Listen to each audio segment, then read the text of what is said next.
अस्सलाम वालेकुम नाज़रीन, welcome to Nasar TV YouTube channel. नए आने वाले दोस्तों को खुश आमदीद कहते हैं, और जिन दोस्तों ने अभी तक हमारा ये नसर टीवी यूट्यूब चैनल सब्सक्राइब नहीं किया तो जल्दी से हमारे इस चैनल को सब्सक्राइब कर लें और साथ में लगी घंटी के बटन को दबा दें ताकि नए आने वाली वीडियोज़ आप तक फ़ौरन पहुँच सकें। तो चलते हैं नाज़रीन अपने आज की गुफ्तगू के, जो कि है कि इंसान किसी हाल में भी खुश नहीं रहता। मुसन्नफ कहता है कि औरतें बेचारी अपने अदल बदल के अजाब में गिरफ्तार थीं। किसी ने तो सफ़ेद बालों को छोड़ा था मगर अब पाँव में एक फोड़ा हो गया था कि लंगड़ाती थीं और हाय हाय करती चली जाती थी। किसी पहले कमर बहुत पतली थी मगर चौंका सीना और बाजू भी दुबले थे, इसलिए पतली कमर को छोड़ा था। अब गोल गोल बाजुओं के साथ बड़ी सी तोंद निकाले चली जाती थी। किसी ने चेहरे की खूबसूरती ली थी मगर उसके साथ बेआबरूई का दाग और बदनामी का टीका भी चला आया था। गर्ज इन सब में कोई ऐसा ना था जिसे अपने पहले नुक्स की निस्बत नया नुक्स गिराना मालूम हो रहा हो। इन सब की हालतों को देखकर ये मेरी समझ में आया कि जो मुसीबतें हम पर पड़ती हैं वो हकीकत में हमारे सहार के बम्बू होती हैं, या ये बात कि सहते सहते हमें इनकी आदत हो जाती है। मुझे उस बुड्ढे के हाल पर बहुत अफसोस हुआ कि एक खूबसूरत सजीला जवान बनकर चला मगर मसाना में एक पथरी हो गई कि अब सीधी तरह ना चल सकता था। इससे भी ज्यादा इस नौजवान के हाल पर अफसोस आता था कि बेचारा लकड़ी टेकता गिरता पड़ा चला जाता था।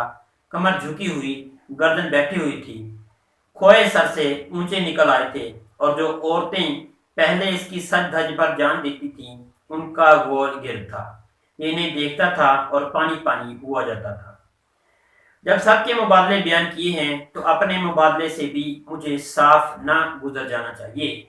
चनाचे इसकी सूरत हाल ये है कि बड़े चेहरे वाले यार मेरे छोटे चेहरे को लेकर ऐसे बदनुमा होने लगे कि जब मैंने उनकी तरफ देखा तो अगरचे मेरा ही चेहरा था मगर मैं ऐसा बेख्तियार हंसा कि मेरी अपनी भी सूरत बिगड़ गई, और साफ मालूम हुआ कि वो बेचारा मेरे हंसने से शर्मा गया।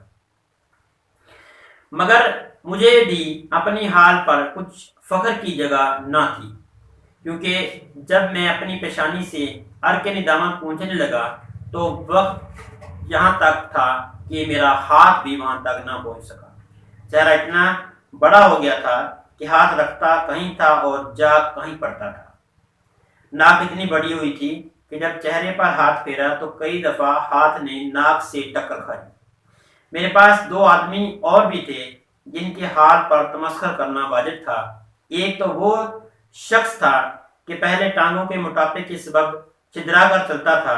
उसने एक लंगोटू से मुबादला कर लिया जिसमें पिंडली मालूम ही ना होती थी। इन दोनों को जो देखता था वो हंसता था।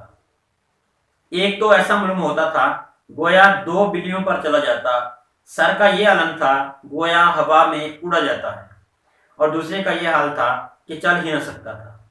मैंने इस अजीबुल खलकत की हालत गरीब को देखकर कहा, मियाँ अगर 10 कदम सीधे चले जाओ तो 100 अदमुड़ी की रेवड़ियां खिलाते हैं। गर्द वो सारा इंबार मर्दों और औरतों में तकसीम हो गया, मगर लोगों का यह हाल था कि देखने से तरस आता था। यानी जान से बेजार थे और अपने अपने बोझों में दबे हुए ऊपर तले दौड़ते फिरते थे। सारा मैदान गिरिया उजारी, नाला फरियाद, आहो अफसोस से धुआंधार हो रहा था। आकर सुल्तान अल फलाक को बेकस आदमजाद की हाल दर्दनाक पर रहम आया और हुक्म दिया कि अपने अपने बोझ उतार कर फेंक दें, पहले ही बोझ इन्हें मिल जाए। सबने खुशी खुशी इन बबालों को सर गर्दन से उतार कर फेंक दिया। इतने में दूसरा हुक्म आया कि वहम जिसने इन्हें धोखे में डाल रखा था वो शैतान और नाबकार के यहाँ से दफा हो जाए। इसकी जगह एक फरिश्ता रहमत आसमान से नाज़िल हुआ। उसकी हरकत व सकनात निहायत मकूल और बावकार थी। चेहरा भी संजीदा और खुशनुमा था। उसने अपनी आंखों को आसमान की तरफ हटाया और रहमत इलाही पर तवक्कल करके निगाह को उसकी आस पर लगा दिया। इसका नाम सब्र तहम्मुल था। अभी वो इसको مصیبت کے پاس آ کر بیٹھا ہی تھا کہ مذکورہ خود بخود سمٹنا شروع ہو گیا، یہاں تک کہ گھٹتے گھٹتے ایک سلس رہ گیا۔ پھر اس نے ایک شخص کو اصلی اور واجبی بوجھ اٹھا اٹھا کر دینا شروع کر دیا، اور ایک ایک کو سمجھاتا گیا، نہ گھبراؤ اور بربادی کے ساتھ نہ اٹھو۔ ہر شخص لیتا تھا، اپنے گھر کو راضی خوشی چلا جاتا تھا، ساتھ ہی اس کا شکریہ ادا کرتا تھا کہ آپ کی عنایت سے مجھے اس انبار لا انتہا میں سے اپنا ہار مصیبت چننا نہ پڑا۔ ناظرین کرام، یہ تھی ہماری آج کی ویڈیو۔ امید ہے آپ کو یہ ویڈیو پسند آئی ہوگی۔ اگر آپ کو یہ ویڈیو اچھی لگے تو ویڈیو کو لائک اور شیئر ضرور کریں۔